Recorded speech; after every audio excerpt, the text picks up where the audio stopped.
नमस्कार. चंद्र राशीप्रमाणे मेष राशींसाठी जानेवारी 2026 या महिन्यासाठी मी आता मार्गदर्शन करणार आहे.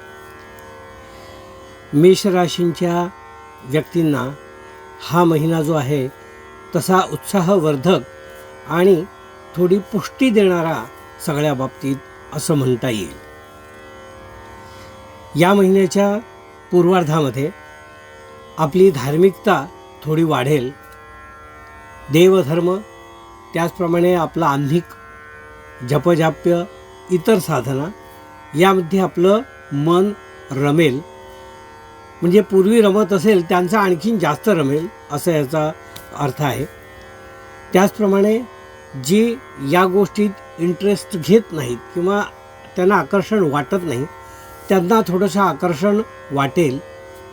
काही ना काही प्रसंगानुरूप हे आकर्षण वाढीला लागेल असं यामध्ये मेष राशींच्या व्यक्तींच्या बाबतीत दिसून येत आहे. मेष राशींच्या व्यक्तींना असं सांगू शकतो की मित्र भावंड यांच्याबरोबर थोडीशी चैन प्रवृत्तीसुद्धा वाढेल. म्हणजे सगळ्यांनी मिळून मजा करूया, काही ना काहीतरी एक इव्हेंट करूया असं काहीतरी तुम्हाला वाटायला लागेल. तर ते सुद्धा तुम्ही आचरण करायला हरकत नाही. मेष राशींच्या व्यक्तींना मी असं सांगू इच्छितो की या महिन्यामध्ये आपल्या प्रकृतीच्या बाबतीत आपला डावा कान जर दुखत असेल किंवा त्यासंबंधी काही आपली तक्रार असेल तर त्याकडे आपण मुद्दाम लक्ष द्या. कारण विविध कारणांनी अगदी मूल लहान असेल समजा मेष राशींचं तर काय होतं की त्याला नक्की कानात काय चाललं आहे ते कळत नाही. काही मळ झाला आहे का, पाणी सचलं आहे का, काही प्रॉब्लेम आहे. तर अशी काही तक्रार तुमच्या आढळण्यास आली तर त्याचं योग्य निराकरण डॉक्टरांच्या मार्फत करून घ्या.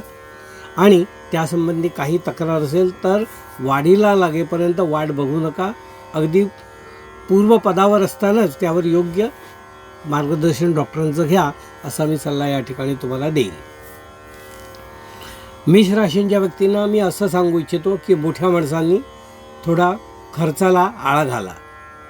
कारण काही वेळेला खर्च झाल्यानंतर दुःख करत बसण्याची आपल्याला पाळी येते. तसं व्हायला नको असेल तर खर्चावर थोडा आळा घाला. अनावश्यक खर्च टाळा असाच सल्ला मी या ठिकाणी तुम्हाला देऊ इच्छितो. मेष राशींच्या व्यक्तींना मी असं सांगेन की आपला उद्योगधंदा जो आहे किंवा आपलं काम जे आहे ते उत्तरार्धामध्ये चांगल्या प्रगतीस कारण ठरत आहे. कारण पूर्वार्धात जे काही अनुभव आले त्याचा उत्तरार्धात अनुभव तुम्हाला येणार नाही. त्याची आपल्याला कामाची फळं दिसायला लागतील आणि कदाचित त्या फळांचा फायदाही तुम्हाला ताबडतोब दिसून येईल.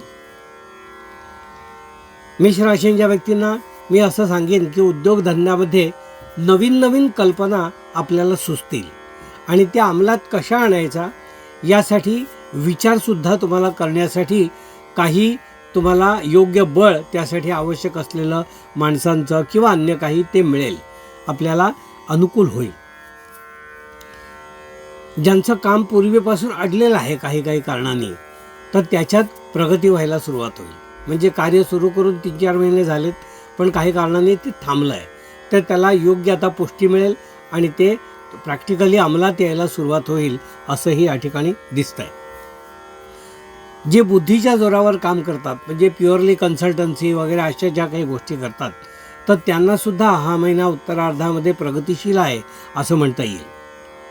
त्यांनी दिलेले सल्ले लोकांना पटतील, त्याप्रमाणे त्यांना चांगला अनुभव येईल आणि वाईट सल्ले दिले असतील तर ते थांबतील आणि त्यांचं त्यामुळे जे काही समाधान आहे ते होईल आणि त्यांची बचत व्हायची असेल तीही होईल. ट्रेडिंग करणारे किंवा अन्य काही व्यापार करणारे एका ठिकाणून साहित्य घ्यायचं दुसऱ्या ठिकाणी विकायचं अशामध्ये जे नफा कमवतात त्यांनासुद्धा उत्तरार्ध हा चांगला आहे असं म्हणता येईल. मेष राशींच्या व्यक्तींना मी असं सांगेन कौटुंबिक वातावरण जे आहे ते कौटुंबिक वातावरण तुमचं या महिन्यात अतिशय चांगलं राहील. पती पत्नी या दोघांनाही पती आणि पत्नी या दोघांनाही अनुकूल कालावधी दिसून येत आहे. म्हणजे जे काही लग्नासाठी प्रयत्न करत असतील त्यांना पुष्टी मिळेल किंवा त्यांच्यासाठी अनुकूल वातावरण तयार होईल आणि घरातून त्यांना सपोर्ट मिळेल. उत्पन्न जे आहे मेष राशींच्या व्यक्तींना ते उत्पन्न वाढीला लागेल किंवा पूर्वीचं येणं वसूल होईल. पण न्यायामध्ये म्हणजे न्यायालयामध्ये काही खटला वगैरे तर असेल तर तो मात्र प्रलंबित राहील. त्याचा निकाल या महिन्यात लागण्याची शक्यता नाही. या महिन्यामध्ये विशेषतः खेळाडू आणि कलावंत जे आहेत त्यांना अनुकूल ग्रहमान दिसून येत आहे. म्हणजे त्यांना त्यांच्या खेळामध्ये एक काहीतरी रिवॉर्ड किंवा काहीतरी अवॉर्ड असं मिळून येईल, प्रशंसा होईल. तसंच खेळाडूंसारखंच कलाकारांनासुद्धा चांगल्या चांगल्या कामामधून आणि कार्यक्रमामधून प्रोत्साहन मिळेल असं दिसून येत आहे. म्हणजे त्यांनाही हा महिना अनुकूल आहे असं म्हणता येईल. कौटुंबिक वातावरणामध्ये आपलं उत्पन्न जे आहे ते उत्पन्नात आपल्याला थोडंसं सेविंगसुद्धा करता येईल. ते योग्य सल्ल्याने आपण सेविंग करावं असा सल्ला मी या ठिकाणी तुम्हाला देऊ इच्छितो. हे होतं मेष राशींच्या व्यक्तींना मार्गदर्शन.